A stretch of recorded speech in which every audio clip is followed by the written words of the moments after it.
Welcome to Python life YouTube channel. మీరు Java నేర్చుకోవాలనుకుంటున్నారా? Already Java నేర్చుకోవడం start చేశారా? మరి జావా యొక్క ఫీచర్స్ ఏంటి, జావా ప్రోగ్రామింగ్ లాంగ్వేజ్ ఫీచర్స్ ఏంటో చూసేద్దాం. సో ఫస్ట్ వన్ వచ్చేసి ఆబ్జెక్ట్ ఓరియంటెడ్. సో జావా అనేది ఏంటి? ఒక ఆబ్జెక్ట్ ఓరియంటెడ్ ప్రోగ్రామింగ్ లాంగ్వేజ్. దీంట్లో మనం ఎందుకు ఆబ్జెక్ట్ ఓరియంటెడ్ ప్రోగ్రామింగ్ లాంగ్వేజ్ అంటే దీనిలో ఆబ్జెక్ట్ అనే కాన్సెప్ట్ వస్తుంది, క్లాస్ అనే కాన్సెప్ట్ వస్తుంది. సో మనకేంటి, which means it uses objects to model real world entities. So మనకి ఏం చేస్తాం, ఇట్ యూజెస్ ఏంటి, ఆబ్జెక్ట్స్ అనేది యూజ్ చేసి రియల్ వరల్డ్ ఎంటిటీస్ మోడల్ని మనకు తెలుపుతుంది. తర్వాత ఏంటి, ఇది రీయూజబుల్ కోడ్ అనే కాన్సెప్ట్ కూడా తీసుకొస్తుంది. కాబట్టి ఆబ్జెక్ట్ ఓరియంటెడ్ అనేది ఒక స్పెషల్ ఫీచర్ ఉంది జావా ప్రోగ్రామింగ్ లాంగ్వేజ్కి. అందుకు ఫస్ట్ ఇది ఒక ఫీచర్. తర్వాత ప్లాట్ఫామ్ ఇండిపెండెన్స్.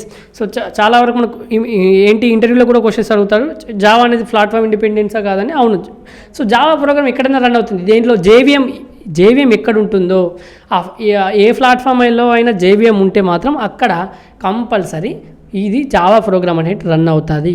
సో ఇంకా అందుకే దీన్ని మనం ఏంటంటాం, హైలీ పోర్టబుల్ అనేది అవుతుంది. అందుకే సో మనం ఎక్కడ ఒక సిస్టంలో రాసింది ఇంకో సిస్టంలో కూడా ఎగ్జిక్యూట్ చేయొచ్చు, కానీ అక్కడ జేవిఎం ఉంటే మాత్రం ఏ ప్లాట్ఫామ్లో అయినా ఇక్కడ జావా ప్రోగ్రామ్ అనేది ఎగ్జిక్యూట్ అవుతుంది. నెక్స్ట్ వన్ వచ్చేసి simple and familiar. Java Sintex అనేది సిమిలర్ దేనికి, సి అండ్ C++కి ఉంటుంది. కాబట్టి మనకు నేర్చుకోవడానికి మీరు సి నేర్చుకున్న తర్వాత జావా నేర్చుకోవడం, C++ నేర్చుకున్న తర్వాత జావా నేర్చుకున్నప్పుడు ఈజీగా అనిపిస్తుంది. మీకు ఈజీగా అనిపించడంతో పాటు దాన్ని యూజ్ చేయడం కూడా, అంటే నేర్చుకోవడంతో పాటు యూజ్ చేయడం కూడా ఈజీ అనిపిస్తుంది ఎప్పుడు మనం, ఎందుకంటే ఇది సికి C++కి సిమిలర్గా ఉంటుంది కాబట్టి సింటాక్స్.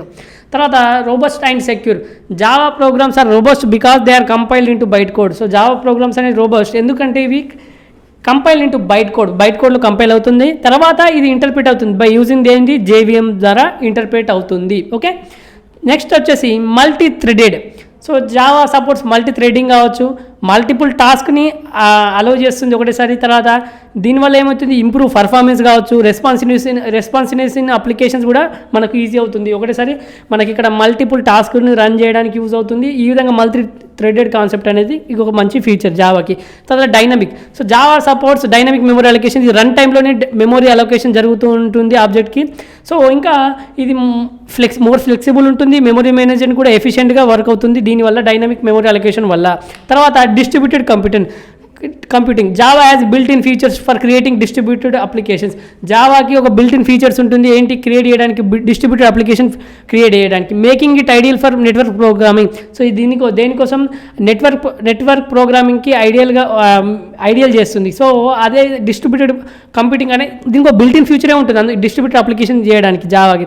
సో అందుకే సో ఇదొక ఫీచర్ అండి. తర్వాత రిచ్ స్టాండర్డ్ లైబ్రరీ ఏంటి, Java comes with a rich set of APIs కావచ్చు, లైబ్రరీస్ ఉంటాయి, బాగా ఎక్కువ లైబ్రరీస్ కావచ్చు, APIs ఉంటాయి. సో దానికి మనం ఏం చేస్తుంది, వేరియస్ టాస్క్కి సపోర్ట్ చేస్తుంది, సచ్ యాజ్ నెట్వర్కింగ్ కావచ్చు, IO కావచ్చు, తర్వాత డేటాబేస్ యాక్సెస్ కావచ్చు, దీనికోసం మనం సపోర్ట్ చేస్తుంది. చాలా రిచ్ లైబ్రరీస్ APIs ఉంటాయి కాబట్టి.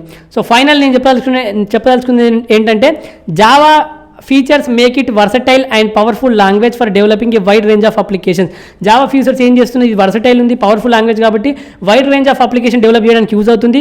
తర్వాత from web and mobile to enterprise. So web కావచ్చు, మొబైల్ కావచ్చు, తర్వాత ఎంటర్ప్రైజ్ అప్లికేషన్ డెవలప్ చేయడానికి కూడా యూజ్ అవుతుంది. ఈ విధంగా మనం ఇక్కడ జావా గురించి అయితే, జావా ప్రోగ్రామింగ్ లాంగ్వేజ్ యొక్క ఫీచర్స్ అయితే డిస్కస్ చేసాం. సో ఇంకా చాలా ఫీచర్స్ ఉంటాయి. సో ఇవైతే నేను కొన్ని ఇక్కడ ఫీచర్స్ అయితే డిస్కస్ చేసామండి. అలాగే మీరు ఫుల్ స్టాక్ పైథాన్ ప్రోగ్రామింగ్ నేర్చుకోవాలనుకుంటే మాత్రం మనం పేడ్ కోర్స్ రన్ చేస్తున్నాం, రికార్డెడ్ కంటెంట్, కామెంట్లో అన్ని డీటెయిల్స్ ఉంటాయి. మీకు ఇంకేమైనా డౌట్స్ ఉంటే మాత్రం అక్కడ ఒక ఫోన్ నెంబర్ ఉంటుంది, వాళ్ళని కాంటాక్ట్ అవుతే అన్ని డీటెయిల్స్ ఎక్స్ప్లెయిన్ చేస్తారు. అదేవిధంగా అక్కడ ఒక డెమో లింక్ ఉంటుంది, డెమో చూడండి, డెమో నచ్చితేనే జాయిన్ కండి.